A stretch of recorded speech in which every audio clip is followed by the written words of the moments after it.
forget Canada's Wonderland. You don't know thrill until you're sitting outside a comedy club and you got to be carried down. It's really nice to be able to do comedy without having to get thrown down a flight of stairs first.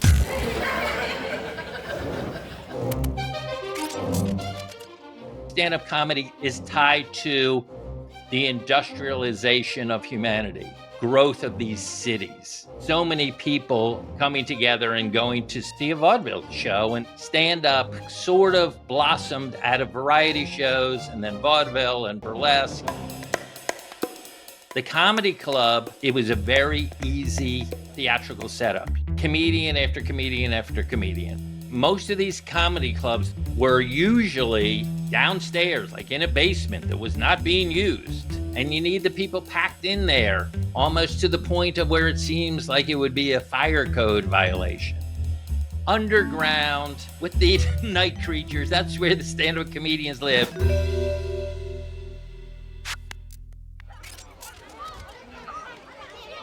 As a child, I was really into stand-up comedy. I loved laughing. I was the class clown. And that's where I got the bug of feeling the energy that you get when you make a group of people laugh. When I was first injured, my spinal cord was severed in 2 pieces. I had my family members beside me and they're all crying and they're all, Blair, I can't believe you're paralyzed. How you doing, Sonny? And I'm making jokes like, Fine. I gotta have brand new shoes for the rest of my life, and parking's gonna be great. A nurse popped her head into the door and she screamed, "Are you making jokes about this?" She said, "You're going to be nothing for the rest of your life." I was like, kindly get that out of here and don't come back. Humor to me cures everything. When we started it, I took the cheapest room I could find and the most affordable space I could find. There was this little alcove with these stairs, and I was like, I'm gonna take a look. I'm going down these stairs, I'm going through the door, I'm not sure what I'm gonna see. But there's an energy to it. It's like that speakeasy vibe, and it's discovery. As the community evolved around us and grew, we were like, there are people that can't come in here. And Andre Arruda was like an awesome comedian. I know what you're thinking. The answer is yes. I am Portuguese. He had a motorized cart and he would come to Comedy Bar and 3 of us would carry the cart down the stairs and 1 person would carry him down, and it was like, you know, is there something we can do about this? So we knew whatever the next thing we were doing was, when we got to build the place from scratch, that we were gonna build it for everybody. The early 1940s, being in a wheelchair in those days was like having an airborne disease. You were pretty much shunned from society, shipped into a hospital and basically told you're gonna live there for the rest of your life. The war veterans that were injured with spinal cord injuries after the Second World War took leadership, creating an aspiration of full community participation for people with disabilities. Relaxation and entertainment are an important part of medical treatment. The sound of laughter from home often meant more than medicine. People with disabilities coming together as peers, just basically saying, I don't care, let's do it. I don't care how we figure it out. Let's take it over. But it's hugely disappointing when you can't get into the building of where you're trying to get. Anytime I went online looking at open mics, hey, is this place accessible? No, sorry, it's not. No, sorry, it's not. Nope, we can't go to the Comedy Bar on Bloor because it's not accessible. We had 13 years of our previous business to like know that anything going forward would have to be for everyone.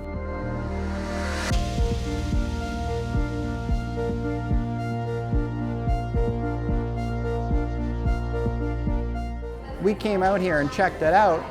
They have a porch lift on the stage. As they should, because you guys are funny as fuck. Well, it also shows that if you want something accessible, you can make it. This was probably like the largest scale event that we've had like this. We have 2 designated seats for accessibility vehicles, so we created room for 5, and we ended up having 10 people. It's the great secret. There's something about being in the room with the comedian. The audience is literally part of the creative process. If you have two hands, clap them. If you have one, clap them. It would be as if, I don't know, a painter is painting, and if he did a stroke, it went, whoa, and there's, oh, okay, more of that. Someone said, woo! Exactly! Exactly. See, this guy is being fucking honest, okay? How many times you're in a room and everyone else around you is uncomfortable, and how to overcome all of that is through humor. I think the most important message that disabled people are degenerates too. Yeah, he's right there. We're hoping to make it a monthly show where all of the comedians have a disability of some type. Okay. There is only 2 fully accessible comedy clubs in the city. Maybe this will shed light. Like, I remember the nurse, whatever, yelling at me saying this isn't funny. And it just struck me so odd that first somebody would say to another human being, you're going to be a nothing. First off, nothing is still something, right?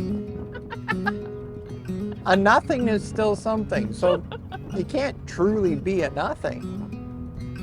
It was just awful, and I just turned around to them and I said, you shut up. I know my son. I said, once he accepts this and gets the help that he needs, you just watch him go.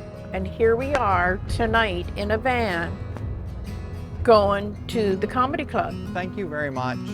Thank you. Hi, Blair. Blair and Blair. All right, we're going to bring out your first comic. Really funny guy. Put your hands together for Blair the Handy. I think poking fun at it, hopefully it can break through the barriers. And people will realize, okay, yeah, we need to change. We need to do better.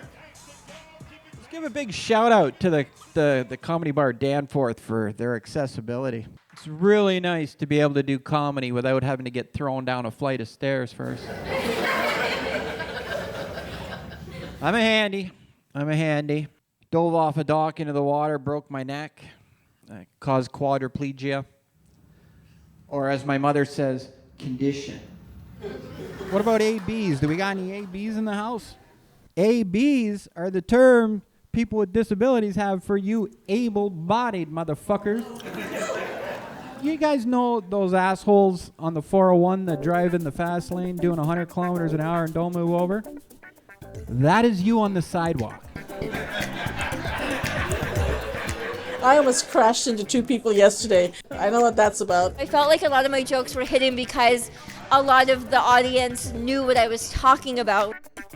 Other clubs, if they really wanted to make it happen, it can happen. Thanks a lot for coming out, supporting live comedy.